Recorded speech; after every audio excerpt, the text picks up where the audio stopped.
చేస్తారు అంటే గడ్డం తీసేశారు. ఆ గడ్డం గురించి అని చెప్పి ఇక ఆయన ఆల్రెడీ మైక్ పెట్టారు. గడ్డం గురించి చెప్పండి సార్. అంటే టు బి హానెస్ట్, నాకు మొన్న ఏదో ఆర్టికల్ ఎవరో ఫ్రెండ్ పంపితే చదివారు 2-3 ఆర్టికల్స్. ఇప్పుడు లోపల ఏం జరుగుతుంది అనేది బన్నీ గారు, సుకుమార్ గారు తర్వాత ప్రొడ్యూసర్స్ తర్వాత అత్యంత సన్నిహితంగా తెలిసింది నాకే. For us it's a very very simple and చాలా మేము ఆ ఆర్టికల్ చూసుకుని నవ్వుకునే సిచ్యువేషన్ లోనే ఉన్నాం మేము అందరం. అయితే రెండోది ఏంటంటే మాకు పబ్లిసిటీ బాగా వస్తుంది, free publicity, let it go అనేది ఉంది మాకైతే. It's a very clear editing. ఎందుకంటే బన్నీ గారి వర్క్ కరెక్ట్ గా చూస్తే మాకు 15 days ఉంది. ఒక క్లైమాక్స్, ఒక సాంగ్ చేయాలి ఆయన, అంతే. మిగతాదంతా అయిపోయింది. ఎక్కువ వర్క్ ఆయనది ఉంది, ఎవరిది ఆయనది ఉంది. ఎందుకంటే ఆయన డేట్ల మధ్యలో ఏప్రిల్ మేలో కొన్ని డేట్లు క్యాన్సిల్ అయినాయి అక్కడ. దానివల్ల ఏంటంటే ఎక్కువ వర్క్ ఆయన మిగిలింది మాకు. బన్నీ గారికి హానెస్ట్ గా 15 days ఉంది, 15 to 17 days అంత ఉంది వర్క్, అంతే. సో సుకుమార్ గారు అన్నది ఏంటంటే ఫస్ట్ ఆయన ఎడిట్ చేసుకుంటే, ఎందుకంటే ఇప్పుడు ఆయన క్లైమాక్స్ చేసేసిన తర్వాత మళ్ళీ ఏదైనా తీయాలి అని అంటే గడ్డం అనేది చాలా పెద్ద ఇది కాబట్టి ఫస్ట్ ఆయన ఎడిట్ చేసేసుకుని ఏదైనా ఫస్ట్ హాఫ్ లో ఏదైనా సెకండ్ హాఫ్ లో ఎక్కడైనా లింక్లు ఉన్నా కూడా క్లైమాక్స్, ఆ సాంగ్ ఇవన్నీ కూడా ఒకేసారి షూట్ పెట్టుకుందాం అని చెప్పి ఆయన అనుకున్నారు. ఒక ఎడిటింగ్ అంటే 30-35 days గ్యాప్ ఉంది. దాని మధ్యలో ఈ నా 5 డేట్లు కూడా ఉన్నాయి, ముందు ఆయన వర్క్ కూడా అవగొట్టాలి. సో 30-35 days గ్యాప్ ఉన్నప్పుడు బన్నీ గారు ఆయన ఫ్యామిలీతో వెళ్తానికి ఇట్లకి ఆయన ఏదో కరెక్ట్గా లెక్కేసుకుని 1 month చేసి ఇప్పుడు ఇది ఎవరేమనుకున్నా దిస్ ఈజ్ ఫ్యాక్ట్. అండ్ సుకు అనే అతను బన్నీ గారికి కానీ నాకు కానీ లైఫ్లో we have a special bonding. మేము అంటే అది ఒక చెప్పలేని ఎమోషన్ అంతే సుకు అనేది. ఇంకో 6 నెలలు షూటింగ్ తీసినా బన్నీ గారు వెళ్తారు, అంతే. అది ఎందుకంటే పుష్ప అనేది వాళ్ళిద్దరు లైఫ్లో ఏంటి ఎంత రిమార్క్ అనేది వాళ్ళు తెలియదు. దాని పుష్ప అనే ప్రోడక్ట్ వాల్యూ తెలియకుండా ఇక్కడ వరకు రారు. వాళ్ళు జర్నీ చేసిన వాళ్ళు ఎవరు చిన్నపిల్లలు కూడా కాదు వాళ్ళిద్దరు. సో ఏదైతే ఇది వస్తున్నాయో ఇవన్నీ కూడా జస్ట్ టు బి ఫ్రెండ్, మీరంతా కూడా ఫ్రెండ్స్ కాబట్టి చెప్తున్నాను కానీ రాసుకోవడానికి ఇట్లకి బాగానే ఉంటుంది కానీ బట్ ఇన్సైడ్ వాళ్ళిద్దరి మధ్యలో మాత్రం అసలు అట్లాంటిది లేదు. అండ్ వాళ్ళ పనులు ఉన్నారు. అండ్ షూటింగ్ కూడా నాకు తెలిసి ఒక పార్ట్ అంటే ఈ ఆగస్ట్ మంత్ ఎన్నో లేకపోతే ఆగస్ట్ ఫస్ట్ వీక్లోనే ఎప్పుడు స్టార్ట్ అయిపోతుంది కూడా ఒక షెడ్యూల్. ఇవన్నీ కూడా ఎవరి పనులు వాళ్ళు ఉన్నాం తప్పితే ఇది మాకైతే పెద్ద ఫాలో అవ్వట్లేదు దాన్ని. వాసు గారు, రవిత్ గారిని అడగండి, ఇందాక ఆయన ఉన్నాడు, ఆయన చాలా క్లారిటీగా చెప్పాడు. 2029 వరకు కంపెనీ మొత్తం ట్రైన్ చేసి మొత్తం ఎస్టాబ్లిష్ చేసిన తర్వాత నువ్వు స్టెప్ తీసుకో. నేనేమన్నా నేనే అప్పుడు కాళ్ళకి ఎలక్షన్ మొత్తం ఖర్చు కూడా నేనే ఇస్తాను కానీ ఈ లోపల ఎంత కాలేరు కొడతాను అన్నాడు ఆయన. సో అది అలా అని కూడా కాదు కానీ అది నాకు కూడా న్యాయం అనిపించలేదు. ఎందుకంటే ఇప్పుడు విద్యాకి కానీ వీళ్ళందరూ వచ్చారు, దే నీడ్ 1-2 years టైం ఉంటుంది వాళ్ళకి ఇంకా ట్రైన్ అంటే ఎస్టాబ్లిష్ అవ్వాలి. అవన్నీ అయ్యి కంపెనీ కరెక్ట్గా ఒక గాడిలో పడిపోయింది అన్న తర్వాత డెఫినెట్గా నేను మాత్రం అటు సైడ్ కాల్ తీసుకుంటాను. పవన్ కళ్యాణ్ గారిని అడిగారండి టికెట్ ఇవ్వమని, లేకపోతే ఆయన ఏమైనా ఆఫర్ చేశారు? అంటే 2019లోనే ఆయన ఒకటే చెప్పారు నాకు, పాలకొల నుంచి నువ్వు వెయ్యి అన్నారు ఆయన 2019లోనే. అంటే సార్ నేను ఇంకా చిన్నపిల్లని కదా ఇది అంటే, నువ్వు అలా ఆలోచించుకు ఓడిపోయినా పర్వాలేదు బట్ నువ్వు ఒక క్యాండిడేట్ అవుతావు, భయపడకు, ఫస్ట్ స్టెప్ అయ్యి ఏదైతే అవుతుంది ముందు ధైర్యంగా అయితే ఎదరికెళ్ళు అన్నారు. కానీ నాకు ఆ రోజు నిజంగా ధైర్యం సరిపోలేదు. అలాగే ఈ ఎలక్షన్ బిఫోర్ ఆయన నాతో మాట్లాడినప్పుడు కూడా ఏంటి ఇంకా టైం తీసుకుంటావా అన్నారు, ఒక్క మాట అంతే. అంటే నేను అరవింద్ గారితో మాట్లాడాలి సార్ అంటే ఆయనకు అర్థమైపోయి సరే నువ్వు ఇండివిజువల్ డెసిషన్ తీసుకునే రోజు నా దగ్గర రా అన్నాడు ఆయన, అంతే. సారీ నేను నాకు కంపల్సరీ మళ్ళీ జనాలని థియేటర్ తీసుకురావాలంటే కొంచెం ఓటీటీ గ్యాప్ పెంచాలి అని మాట్లాడుకుంటున్నారు కానీ అట్ ది సేమ్ టైం వచ్చినప్పటికీ మళ్ళీ మన తెలుగు ఇండస్ట్రీలో ఉన్న బాధాకరం ఏంటంటే అందరూ మాట్లాడుకుంటాం, మళ్ళీ ఎవరు ఆఫీస్కి వెళ్తే వాళ్ళ సినిమా వాళ్ళదే, వాళ్ళ డబ్బులు వాళ్ళే. ఒక సినిమాకి వాళ్ళు ఏమైనా ఎక్కువ రేట్ ఇస్తే మొత్తం రూల్ అంతా కూడా బ్రేక్ అయిపోతుంది. ఇది ఒక ఛాంబర్ కూర్చుని ఒక థియేటర్స్ దగ్గర నుంచి ఎగ్జిబిటర్స్ కూడా కూర్చుని వీళ్ళందరూ కలిసి కట్టుగా దీని ఒక ఎదరు తీసుకెళ్తే తప్పితే ఇది అవ్వదు. అంటే నేను గవర్నమెంట్కి సజెస్ట్ చేసేది ఏంటంటే యాక్చువల్ ఫ్రాన్స్లో జరిగింది ఇప్పుడు నేను చెప్పబోయేది. ఫ్రాన్స్లో ఏంటంటే 180 days, 100 days, 120 days ఉంటుంది మినిమం మౌత్ టాక్ వెళ్ళి సెకండ్ వీక్ జనాల్ని థియేటర్ తీసుకురావాలి. సో ఆ స్ట్రాటజీ మీదే 15th వేస్తే కనుక ఏంటంటే హాలిడేస్ ఉన్నాయి కాబట్టి 2-3 హాలిడేస్ ఎక్కువ. అండ్ రెండోది ఏంటంటే ఈ సినిమా ఫుల్ థియేటర్ మీద చూడవలసిన సినిమా, అట్లీస్ట్ ఒక 50% ఆఫ్ ద థియేటర్ ఉంటేనే ఈ సినిమా ఒక కిక్ తెలుస్తుంది. అందుకని చెప్పి కంపల్సరీ కొంచెం థియేటర్లు తక్కువ ఉన్నా టైట్ అయినా కూడా నేను ఏమంటుంది దేనికి కంపల్సరీ ఆ డేట్ ఏమని ఎందుకు చెప్తున్నానంటే బికాస్ 50% థియేటర్స్ కంపల్సరీ మాకు వస్తాయి కాబట్టి, హాలిడేస్ కాబట్టి. అంతమంది ఉంటే ఎప్పుడు ఏంటంటే జనాలు ఎక్కువ ఉంటే లాఫ్ ఎక్కువ బాగుంటుంది, అందుకని చెప్పి స్ట్రాటజిక్ గానే ఆ రోజు వస్తున్నాం. ఆయుధ అవగొట్టిన తర్వాత ఎలాగా మీరు నన్ను వేసుకుంటున్నారు, క్లారిటీ ఉంది. ఫస్ట్ ఆయుధ అవగొట్టారు. అదే అదే సార్, అంటే అంటే ఆ డేట్ని ఫుల్ఫిల్ చేస్తుందా అనేసి అంటున్నాను. అంటే ఆ రేంజ్లో ఈ సినిమా ఆడిద్యా ఎలా ఉంటుంది అనేసి మీరు అడుగుతున్న క్వశ్చన్లోనే ఫోన్ కింది థియేటర్స్ ఫుల్ అవుతే నాకు హ్యాపీ. ఫస్ట్ ఆ సినిమాతో కంపేర్ అవుతుంది ఇవన్నీ కాదు, కానీ ఆగస్ట్ 15 చాలా సినిమాలు కూడా వస్తున్నాయి దీంతో పాటు. ఇప్పుడు మా ఇదంతా ఎక్కడ ఉందంటే ఇప్పుడు నేను థియేటర్లు పట్టుకోవాలి ఫస్ట్ టైం నేను కూడా, ఎందుకంటే అన్ని సినిమాలు రిలీజ్ అవుతున్నాయి. అండ్ సెకండ్ థింగ్ ఏంటంటే ఆగస్ట్ 15 రిలీజ్ చేయడానికి దీనికి మెయిన్ కారణం ఏంటంటే, ఇప్పుడు ఇందాకే మన మిచ్చిన ఆయన మాట్లాడుతుంటే కూడా మాట్లాడుకున్నాం. ఈ రోజులో సినిమా బాగుంది అంటే అది మౌత్ టాక్ వెళ్ళి దాని తర్వాత స్లోగా రేజ్ అయ్యే సినిమాలు ఇవన్నీ కూడా. సో ఒక 1 వీక్ ఈ సినిమా బాగుంది అనేది జనాల్లోకి వెళ్తానికి టైం కావాలి మాకు. గారు ఆయన నరేషన్ లోనే ఆ పవర్ ఉందండి, అంటే చూసినట్టుగా కనపడుతుంది అనమాట సినిమా. సో ఫస్ట్ ఆయన నరేట్ చేసినప్పుడు బీభత్సంగా నవ్వేశాను నేను కూడా. ఆల్మోస్ట్ ఒక 3 గంటలు విన్నాం కదా సార్ ఆ రోజు నరేషన్. సార్ 3 గంటలైంది సార్, మీరు చెప్పకండి సార్. సో నవ్వుతూనే ఉన్నానండి కంటిన్యూస్గా. అంటే 3 గంటలు చెప్పారని చెప్పట్లేదు, మధ్యలో మేము నవ్వడానికి టైం తీసుకుంటున్నాం కాబట్టి అంతసేపు పట్టింది. సో తప్పకుండా అందరూ ఆడియన్స్ కూడా అలానే ఫీల్ అవుతారు, థియేటర్లో అలానే నవ్వుతారని భావిస్తానండి. వాసు గారు థ్యాంక్ యూ సో మచ్. నేను కోరుకునేది ఏంటంటే ఎన్టీఆర్ గారు మీరు ఇద్దరు కలిసి ఒక మంచి మూవీ చేయాలనుకుంటున్నాను సార్. ఆయన ఎక్కడో సార్ మొన్నే పాట కూడా వచ్చింది కదా సార్, దేవరా ముందుట నువ్వెంత అని. వాళ్ళని ఫీల్ అవుతాను సార్ నేను.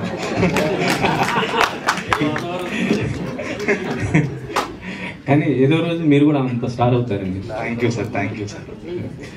సో అంటే మీకు ఈ కథ చెప్పినప్పుడు, అంటే బన్నివాస్ గారికి చెప్పినప్పుడు ఆయన అసలుకి బాగా నవ్వి నొప్పి వచ్చింది. మరి ఈరోజు చూసిన బ్యూటిఫుల్ విజువల్స్ అన్ని కూడా ఆయన ఫస్ట్ సినిమా ఇది.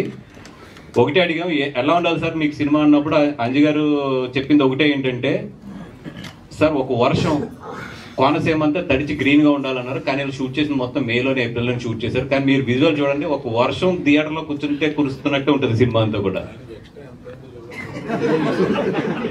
అవును సార్, సినిమా 52 రోజులు ప్లాన్ చేసుకున్నాం, కానీ ఆ వర్షం పెడతాం వల్ల సినిమా 67 రోజులు షూట్ చేయవలసి వచ్చింది. 12 రోజులు వర్షం తిన్నది, అయినా కూడా క్వాలిటీ గురించి అని చెప్పి కాంప్రమైజ్ అవ్వకుండా చేసాం. అది దానికి అరవింద్ గారు ఏదన్నా ఉంటే నా రెమ్యులేషన్ కట్ చేసుకోండి.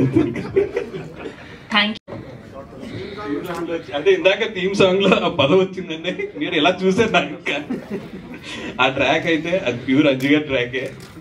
అది రేపు పొద్దున్న ఏమన్నా కూడా నేను ఇదే బాండ్ పేపర్ స్టేజ్ కూడా చెప్తున్నా, అది ఏమన్నా అంటే అంజినానంటే తప్ప నాకు సంబంధం లేదు అది ట్రాక్ అది. And but it's a very fun track, మీరు చూడండి అందరూ. మర్చిపోయినంటే ఒకటి మన రామ్ మిరియాల గారి గురించి. ఆయన పాటలు అంటే చాలా ఇష్టం నాకు. ఫస్ట్ అంజీ చెప్పినప్పుడు వెళ్ళి ఆయనతో ఒక 10-15 డేస్ ఇంటరాక్షన్ తర్వాత సూఫియానా సాంగ్ అనేది చేయడం జరిగింది. నిజంగా వండర్ఫుల్ మ్యూజిక్ డైరెక్టర్. హైదరాబాద్లో ఇంకొక మనకి ఏంటంటే చాలా హ్యాపీ ఏంటంటే హైదరాబాద్లో మ్యూజిక్ కల్చర్ కానీ మ్యూజిక్ డైరెక్టర్స్ కానీ బాగా పెరుగుతున్నారు. అది తెలుగు ఇండస్ట్రీకి చాలా చాలా మంచి విషయం అది. అండ్ స్టేజ్ మీద ఇంకొక విషయం చెప్పాలి అరవింద్ గారికి. ఆయన ఆఫీస్లో ఈ విషయం చెప్తే నన్ను చంపేస్తాడు కాబట్టి నేను స్టేజ్ మీద చెప్తున్నా పబ్లిక్ గాని. అంటే సాక్షిగా ఉంటారు సార్ చంపారు, నా ఆఫీస్లో తెలియని కూడా చేస్తుంది. అట్లాంటిది ఈ సినిమా నేను ప్రామిస్ చేస్తున్నా, GA2 పిక్చర్స్ నుంచి కానీ గేదార్స్ నుంచి కానీ ప్రామిస్ చేస్తున్నా, థియేటర్లో వచ్చిన ప్రతి ఓల్కి బయటికి వెళ్ళేటప్పుడు మాత్రం బొగ్గ మాత్రం నొప్పి పెట్టే పంపిస్తాం. అదైతే మాత్రం షూర్ 100%. అది అరవింద్ గారి గ్యారంటీ, నా గ్యారంటీ, GA2 గ్యారంటీ. కంపల్సరీ బొగ్గ కొంచెం ఇంకా గట్టిగా నవ్వి వాళ్ళు ఆడుకుని ఉంటే కనుక ఇది ఏమంటారు స్టమక్ మజిల్ అంటారు, ఈ 2 మాత్రం నొప్పితోనే బయటకు వెళ్తారు. అరవింద్ గారు ఎప్పుడు నేను సినిమా తీస్తున్నా కూడా కథ ఏంటి అని అడుగుతున్నారు ఎక్కువ. అందుకే ఈ పట్ల కథ పెట్టుకోకుండా చాలా జాగ్రత్తగా అరవింద్ గారు ఒకటే చెప్పారు, సార్ 2 hours ఒక అబ్బాయి నాకు కథ చెప్పాడు అంజీ, నేను అతను కథ చెప్పుతుంటే 3 సార్లు కథ కాదు సారీ ఒక సినిమా చెప్పాడు నాకు 2 hours 3 సార్లు నాకు నెప్పెట్టి ఆపమని ఒక టీ తాగి మళ్ళీ కూర్చున్నాను. ఫస్ట్ టైం సార్ నాకు ఒక కథని 2 రోజులు నాకు ఇక్కడ పెయిన్ వస్తుంటే ఆ సినిమా అంటే పెయిన్ వస్తుంటే అతను తలుచుకున్నా, అమ్మ ఎంత నవ్వించాడు రా బాబు అని చెప్పి. నేను నవ్విన దాంట్లో ఒక 50% థియేటర్లో 100% నవ్వినా కూడా ఈ సినిమా చాలా పెద్ద హిట్. సినిమాని చూశాను రీసెంట్గా, ఎందుకంటే నేను ఎలక్షన్ బిజీలో ఉన్నా, ఎంత బిజీలో ఉన్నా కూడా చైతన్య గారు మాకు ఏమో ఎవరో అంత గట్టి నిజంగా బిజీగా ఉన్నాయి బాబు ఎలక్షన్లో పనిచేసే. చైతన్య గారు అంటే నాకు నిజంగా ఈ సినిమాకి ఒక బ్రదర్ లాగా. ఫుల్ స్క్రీన్ పెట్టు, నిజంగా ఫుల్ స్క్రీన్ పెట్టు. మన మీడియా మిత్రులందరికీ ఎప్పుడు మా గీతాడు సినిమా ఉన్నా, GA2 పిక్చర్స్ సినిమా ఉన్నా కూడా మీరందరూ కూడా ఎప్పుడు సపోర్ట్ చేస్తారు. మళ్ళీ ఈ సినిమా కూడా ఈ రోజు నుంచి ఆ ప్రస్థానం స్టార్ట్ అయింది. మీ అందరికీ తెలిసిందే, ఇక్కడ నుంచి 10-15 ప్రెస్ మీట్లు ఇవన్నీ కూడా ఉంటాయి. సో ఎప్పుడులాగే అన్ని సినిమాలకి మాకు కోఆపరేట్ చేసినట్టు ఈ సినిమా కూడా కోఆపరేట్ చేసి ఈ సినిమాని కూడా జనాల్లోకి తీసుకెళ్లాలని చెప్పి ముందు మా మిత్రులందరినీ కూడా కోరుకుంటున్నాం.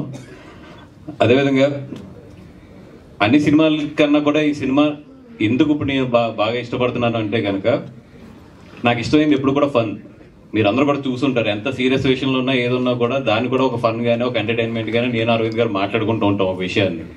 మాకు ఏదన్నా వర్క్ నుంచి రిలీఫ్ ఉందంటే కనుక ఆ ఎట్టకారం, ఆ జోకులు, ఒక సీరియస్ సిచ్యువేషన్ నుంచి కూడా ఒక పాజిటివ్నెస్ తీసుకుని దాని నుంచి ఎదకు తీసుకెళ్తాం. ఈ సినిమాలో నేను ఎంతమందిని కొడితే ఎంతమంది పడిపోతారని కాదు కదా, మీరు అలా అన్నారంట, హీరోయిజం ఉండాలి కదా అనేది. నాకు కాదండి, నాకు కథ హిట్ అయితే అది హీరోయిజం అని. అతనికి ఒక 80% క్యారెక్టర్లు ఉంటారు. ఇంకో 2 ఫ్రెండ్స్ చాలా సరదాగా చేశారు. ఇంకొక అతని పేరేంటి, అతనికి వెళ్ళాడు, అంకిత్ అని అతనికి వెళ్ళాడు. కాకపోతే ఆ సినిమాలో నాకు నేను రష్ చూసినప్పుడు నాకు నచ్చింది ఏంటంటే, మొదట్లో ఏమో తిట్టాను, ఈ సినిమాని ఈస్ట్ గోదావరి వర్షంలోకి తీసుకెళ్ళి సినిమాని తీస్తానండి అన్నారు. అప్పుడెప్పుడో ఆ వర్షం అప్పుడే తీస్తాము, ఇలా తీస్తాం అలా తీస్తాం అన్నారు. అది సినిమా జరిగి వర్షాలు అయిపోయిన తర్వాత ఎప్పుడో వచ్చింది. వచ్చి దాన్ని ప్రతి సీన్కి వర్షం కురిపిస్తూ 1 కోటి చిల్లర వర్షానికి అయిందండి. ఇది వాసు లెక్కలో రాసుకోవాలో మరి డైరెక్టర్ లెక్కలో రాసుకోవాలో తెలియదు. వర్షం వచ్చినప్పుడే వీళ్ళు సీన్లు తీశారు, వర్షం రప్పించారు, ఆర్టిఫిషియల్ వర్షం కురిపించారు. ఇలాగా కాకపోతే ఫైనల్గా సినిమా చూసినప్పుడు ఆ గ్రీన్స్లోకి వర్షంలోకి మనం తీసుకెళ్ళి మనం తడుస్తున్న ఫీలింగ్ తీసుకొచ్చారు. అందువల్ల నేను కూడా గట్టిగా ఏమనలేకపోతున్నాను. రిలీజ్ తర్వాత చెప్తాను. ఒకసారి ఏదో పెద్ద కుటుంబంలో నుంచి ఒక మనిషిని హీరోగా పెట్టుకుంటున్నాం కదా అని ఎన్టీఆర్ గారికి ఫోన్ చేశాను. ఫోన్ చేసి ఇలాగా నితిన్ అనుకుంటున్నాము అని అంటే, ఏమండి ఎవరి లైఫ్ ఆడదే, అది మనం సినిమాని ఫస్ట్ డే వరకు ఏదో మన బంధువులనో మనవాళ్ళనో ఇదని చెప్పుకుని తీసుకుని వెళ్తాం. ఆ తర్వాత వాళ్ళు పడే కష్టం, వాళ్ళు చేసే యాక్టింగ్, దాన్ని బట్టి వాళ్ళు పైకి వెళ్తారండి. అందుకని మీ కథ బాగుందని చెప్పాడు కనుక చేసేటండి, ఇవన్నీ పెద్దగా ఆలోచించొద్దు. పెద్దవాళ్ళ కుటుంబంలో నుంచి ఇలాంటి క్యారెక్టర్ ఏమీ లేదు, సినిమా బాగుంటే పర్వాలేదు, బ్రహ్మాండంగా ఆడితే మీరు డెఫినెట్గా మిస్ కానివారు, చేయండి బాగుంటుంది అని అన్నారు. సో ఇది ఇతరులో ఆ మెరిట్ చాలామంది చాలా బాగా చేశారు, చాలా ఈజీతో చేశారు. ఆయన అమ్మాయి కూడా, అమ్మాయి ఇక్కడ లేదు, ఇవాళ ఏదో ఎక్కడ షూటింగ్లో ఉందంట, దుబాయ్ పెళ్ళికి వెళ్ళింది. ఆ అమ్మాయి పెళ్ళ వేరే వాళ్ళ పెళ్ళి అంటండి. సో ఈ తర్వాత ఇలా చెప్పినప్పుడు మన మీ అజయ్ గారు మ్యూజిక్ డైరెక్టర్గా నాకు చెప్పారు, వాసు కొత్త కుర్రలు కొంతమంది వస్తున్నారు, మా సినిమాలో ఎంకరేజ్ చేద్దామని. డెఫినెట్గా చేద్దామని అన్నాను. ఇలాంటి బడ్జెట్ లిమిటెడ్గా ఉన్న సినిమాల్లో మనం ఎంకరేజ్ చేసి వాళ్ళు పైకి వస్తే మనకే ఆనందం అవుతుంది. అలాగే నేను ఇంకా చాలా ఫంక్షన్లు జరుగుతాయి, నన్ను వాసు వదలడు కనుక అందరి గురించి మళ్ళీ విడివిడిగా చెప్తాను నేను. ఇంకేమైనా మర్చిపోయినా వాసు?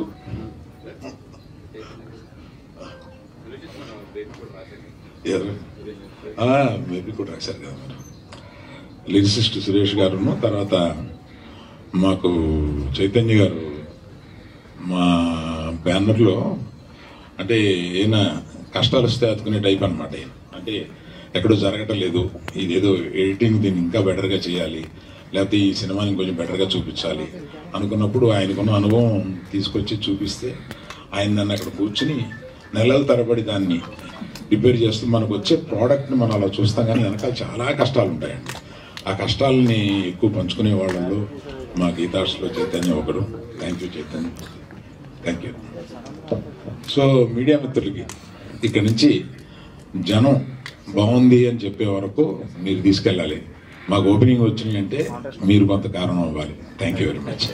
మొత్తం ఈ ఎటకారం అంతా కలిపి ఈస్ట్ గోదావరి అంతా వెటకారం. జనరల్గా ఈస్ట్ గోదావరి ఒక వెటకారం డిస్ట్రిక్ట్. వాళ్ళకి ఆ ఫన్ సరదా అంటే చాలా ఇష్టం. అందువల్ల మొదట్లో ఆయ్ అని పేరు పెడదామా అని ఆలోచించినప్పుడు ఒక ప్రాంతానికి ఆగిపోతుందేమో ఆయ్ అనేది, మిగతా ప్రాంతాల్లో తెలియదు కదా అని అంటే మేము కాసేపు కూర్చుని ఆయ్ ఎన్ని రకాలుగా ఉపయోగిస్తారు అని ఒక 20 రకాలు అనుకున్నాం ఆ ప్రాంతంలో. సో అందుకని టైటిల్ కరెక్ట్. ఫిదా ఫిదా అనేది జనరల్గా ఇక్కడ తెలంగాణలో ఉండే టైటిల్, కానీ ఆంధ్రాలో కూడా సూపర్ హిట్ అయింది. అందువల్ల ప్రాంతానికి టైటిల్ని ఆపొద్దు, అందులో చెప్పే కంటెంట్ని బట్టి అది అంత దూరం వెళ్తుంది అని.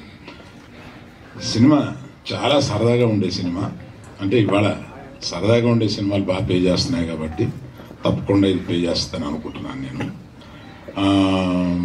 ఆ దర్శకుడికి ఆ టైమింగ్, మనకి కామెడీలో కావాల్సింది ఏంటి, మెయిన్ టైమింగ్. ఆ టైమింగ్ గ్రిప్ ఉంది. నేను ఫస్ట్గా నితిన్ని అప్రిషియేట్ చేయాలి. నాకు కథ చెప్పి నితిన్ అడుగుతున్నాం అంటే ఊరుకోయా అన్నాను వాసుని. అంటే హీరో అవ్వాలనుకున్నప్పుడు ఇలా కొడితే 20 మంది పడిపోయేలాగా అనుకుంటారు, కానీ ఈ కామెడీ సబ్జెక్టు ఫ్రెండ్స్ తోటి రోడ్ల మీద అల్లరి చేస్తూ తిరిగి ఈ సబ్జెక్ట్ ఎందుకే ఒప్పుకుంటారు అని అంటే, తర్వాత ఆయనతోటే అందరూ హాయ్ హాయ్ అనకుండా హాయ్ మేము ఫ్రెండ్స్ అండి హాయ్ అలాగే అని అంటారని మనస్ఫూర్తిగా కోరుకుంటున్నాను. థ్యాంక్ యూ, మనస్ఫూర్తిగా కోరుకుంటున్నాను. అందరికీ నమస్కారం అండి. యాక్చువల్గా తూర్పుగోదావరి అనగానే ఒక వైబ్రేషన్ ఉంటుంది అనమాట బాడీలో.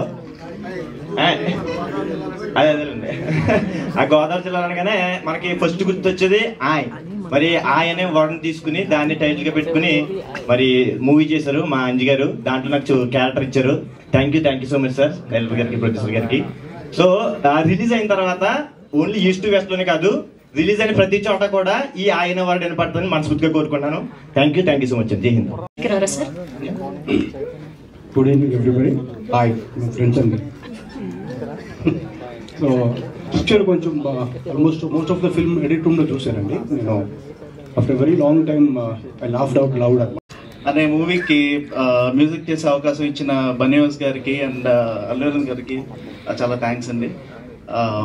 యాక్చువల్లీ ద సేమ్ స్టేజ్, ఇదే ప్రసాద్ ల్యాబ్స్లో మిస్సింగ్ అనే మూవీ ట్రైలర్ లాంచ్కి బనివాస్ గారు వచ్చి ఆ రోజు మాట ఇచ్చారు. వీడియో కూడా ఉంది, మీడియా మిత్రులు రికార్డ్ చేశారు కూడా. అది మాకు వర్క్ చాలా నచ్చిందండి. డెఫినెట్లీ నేను ఒక మూవీ మనం చేస్తామని నేను చెప్పారు. అండ్ ఛాన్స్ ఇచ్చినంత thank you sir. And coming to this song,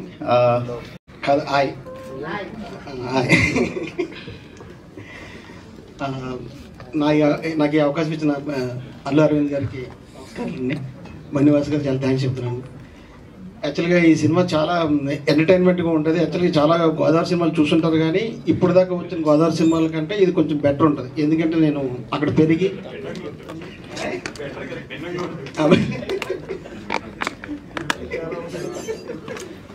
చాలా బాగుంటుంది అంతే.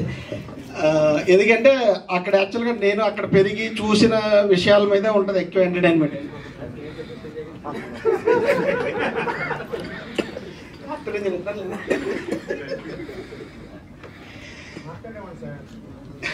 తొక్కేస్తున్నా సార్.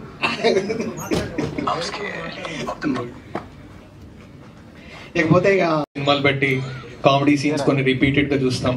ఆ సినిమా పేర్లు నేను చెప్పక్కర్లా, మీ యూట్యూబ్ సర్చ్లో కూడా ఉంటాయి. నువ్వు నాకు నచ్చావని, మల్లీశ్వరిని, ఇలా చాలా వరకు, హనుమాన్ జంక్షన్ కొన్ని సీన్లు. అలాంటి సినిమా ఖచ్చితంగా అవుతుందని నేను నమ్ముతున్నాను. బికాజ్ మేము స్టేజ్ మీద మేము షూట్లో ఉండేటప్పుడు, షూట్ చేసేటప్పుడే అనుకునేవాళ్ళం, మేము చాలా నవ్వుకునేవాళ్ళం. అట్ ద సేమ్ టైం ఈ సీన్స్ కొంచెం మళ్ళీ చూసి నవ్వుకుంటారు అని. ఆగస్ట్ 15 థియేటర్లోకి వస్తుంది.